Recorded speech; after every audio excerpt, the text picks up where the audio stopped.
Positive रहूँ, positive सूरत दिखाऊँ दुनिया की। लेकिन जो कुछ हुआ है मेरे साथ ऑब्वियसली मैं वो भूल नहीं सकती। जो नेगेटिव भी हुआ है, सारे अच्छे बुरे लोग होते हैं ना, तो अगर बुरे ही लोग हों तो ज़िंदगी मुश्किल हो जाए। दुनिया अल्लाह ताला शायद अपनी दुनिया को ख़त्म ही कर दे, लेकिन अच्छे लोगों की वजह से देखें ज़िंदगी का दुनिया कायम है और अच्छा ही रहना चाहिए। कोई क्या करता है उसके साथ जाएगा, अपना ईमान हमारा हमारे साथ जाएगा तो सिर्फ ईमान जाएगा, दुनिया की कोई ताकत नहीं जाएगी। तो इसलिए मुश्किलें जो आई घबराया नहीं किया कीजिए। लोग खुदकुशी की तरफ चले जाते हैं, बहुत ही रिसार्ट हो जाते हैं। तो मेरा मानना है कि ये चीज़ें बिल्कुल नहीं। एक तो गुनाह कमाता है बंदा, दूसरा आप बहादुर इंसान तो वह ज़िंदा रह के मुकाबला करे। बिस्तर पे पड़ जाना, बीमार हो जाना, अपने आप को दुख में डाल लेना या इंतहाई कदम तक चले जाना, ये कोई बहादुरी नहीं है। मैं उस बंदे को, औरत मर्द किसी को भी बहादुरी वो है कि आप पे मुश्किलें आती हैं, आप उन्हें टैकल कैसे करते हैं। हैंडल मुश्किल होता है, यकीनन बहुत मुश्किल है। उस वक्त जब कोई कहता है सब्र रखो, ये करो वो करो, तो यकीनन होता है कि मेरी जगह तुम नहीं हो ना जो मुझे सब्र का कह रहे हो। लेकिन डिसार्ट बिल्कुल भी नहीं होना, चलते रहना है। ज़िंदगी इसी का नाम है, कभी अच्छी कभी बुरी, कभी बेहतरीन हो जाती है, कभी थोड़ी कम हो जाती है, किसी के पास ज़्यादा किसी के पास कम। और इनफैक्ट पैसे के लिए तो कभी परेशान नहीं होना चाहिए। जो रोज़ी आपके नसीब में लिखी है वो मिलके रहेगी। वो कोई दुनिया का बंदा छीन नहीं सकता। जब तक अल्लाह चाहेगा आपको देगा, जब अल्लाह नहीं चाहेगा तो ज़ाहिर है अपनी उसकी वो जो नेमत देता है वो ले भी सकता है वापस। हमें हर हाल में उसका शुक्रगुजार बंदों में शामिल होना है और शुक्र अदा करना है। शुक्र के बगैर और इस्तग़फ़ार के बगैर तो हमारी ज़िंदगी मतलब है ही कुछ नहीं ना। वो समझ लें कि यूज़लेस हैं हम। अगर शुक्र अदा नहीं करते और सब्र नहीं करते और अल्हम्दुलिल्लाह नहीं पढ़ते आप और सब्र का सहारा नहीं हम लेते, तो फिर क्या फ़ायदा है ऐसी ज़िंदगी का। तो चलते हैं फिर अपने बाकी कामों की तरफ। ब्लॉग बहुत पसंद आएगा इंशाल्लाह ताला। बहुत बहुत शुक्रिया। मेरी सर आंखों पे आपके कमेंट्स मेरा दिल इतना बड़ा कर देते हैं, मुझे इतना हौसला देते हैं। जब आपके मैं फीडबैक देखती हूँ, प्यारे प्यारे कमेंट्स पढ़ती हूँ, तो यकीन करें मेरा बस नहीं चलता कि मैं क्या कुछ आपके लिए करूँ। तो इंशाल्लाह ताला मेरे साथ रहिएगा।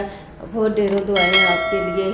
और चलते हैं अब बाकी कामों की तरफ। दिन पड़ा है पूरा, आगे उसको कैसे गुजारना है, मेरे साथ रहिएगा। जी व्यूअर्स, मैंने आपको बताया था आपसे ऑयलिंग की टिप्स पहले शेयर की थी, लेकिन मैं ऑयलिंग करने लगी, आज स्टार्ट की, तो मुझे ख्याल आया क्यों ना आपको एक और टिप से एक और जो मेरे पास सीक्रेट है मेरा ऑयलिंग करने का और डीप कंडीशनिंग करने का बालों का, वो मैं आपसे शेयर करूं। मेरा दिल चाहता है कि जो कुछ सब कुछ है मेरे पास तो मैं शेयर करूं आपसे। तो यकीन करें, अभी मैंने ऑयलिंग स्टार्ट ही की थी, थोड़ी सी की, तो मेरे जहन में ये बात आ गई क्यों ना अपने व्यूवर्स से भी ये शेयर किया जाए। तो इसलिए फिर मैं आपसे शेयर करती हूँ। देखिएगा कैसे मैं करती हूँ डीप कंडीशनिंग। उसके लिए ज़ाहिर कोकोनट ऑयल है, इसको थोड़ा सा गर्म कर लीजिए या धूप में रख के, अगर धूप है तेज़ तो उसमें रख के उसको गर्म करने, या फिर इस तरह करें आप कि इसको माइक्रो में या उसके चूल्हे के ऊपर डायरेक्ट ना रखें। चूल्हे के ऊपर पहले पानी रखें एक देगची में, और उसके ऊपर किसी छोटी प्लेट में प्याले में डाल के इसको रखें। ऑयल को डालें और उस पानी, उबलते हुए पानी के ऊपर उस बाउल को रखें ताकि ये डायरेक्ट हीट ना लगे। डायरेक्ट हीट से इसके अंदर जितनी प्रॉपर्टीज़ होती है वो जल जाती हैं। तो चलिए शुरू करते हैं। और उसके अलावा आपको डीप कंडीशनिंग जो करनी है, ऑयल तो मस्ट है, ज़ाहिर है ऑयल के बाद ही डीप कंडीशनिंग होगी। अच्छा सा मसाज करना ऑयलिंग करके, उसके बाद फिर ये एक मेरे पास टॉवल है, हैंड टॉवल या फेस टॉवल, कोई सा भी आप ले लीजिए। इसको अच्छी तरह पानी में भिगोइए, इसको फिर ऐसे करिए, निचोड़िए, अच्छी तरह से स्क्वीज कर दीजिए। टैप मतलब डैम सा रह जाए, बिल्कुल वो ना हो कि डैम्प भी आपने यूज़ करना है। इसको बिल्कुल ड्राई नहीं करना, बिल्कुल इसको इस तरह फिर करके आप रोल करके इसको गीले तौलिए को, टॉवल को इस तरह करके आप माइक्रोवेव में कुछ देर रखिए। ये कुछ सेकंड्स में गर्म हो जाएगा, तो उसको फिर निकाल के आप थोड़ा सा इतना उसको कीजिए कि ताकि आपका वो जो स्कैल्प है जले नहीं, बाल जले नहीं, इतना वार्म हो, बहुत ज़्यादा हॉट ना हो। उसको आप फिर इस तरह टॉवल रखेंगे, बार बार इसको बालों के ऊपर, और 3 से 5 बार इस तरह करेंगे तो इंशाल्लाह बहुत अच्छी तरीके से आपकी डीप कंडीशनिंग हो जाएगी। उसके बाद आप थोड़ी देर इसको रखिए, ऑयल को लगा रहने दीजिए, तकरीबन 15-20 मिनट भी काफ़ी है, ज़्यादा हो तो ज़्यादा रख लीजिए। उसके बाद आप शैम्पू से वॉश कर दीजिए, कंडीशनर लगा लीजिए। और इसके साथ साथ मैं आपको ब्लो ड्राई कैसे मैं करती हूँ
है तो मतलब चाइनीज़ रेसिपी ना, एग फ्राइड राइस, लेकिन इसमें मैं देसी टच, मुझे शौक है, आदत है मेरी कि मैं एक्सपेरिमेंट्स करती हूँ फूड में शुरू से ही, तो थोड़ा देसी टच दूंगी, थोड़ा डिफरेंट बनाऊंगी। उम्मीद है आपको बहुत पसंद आएंगे। चावल तो रोज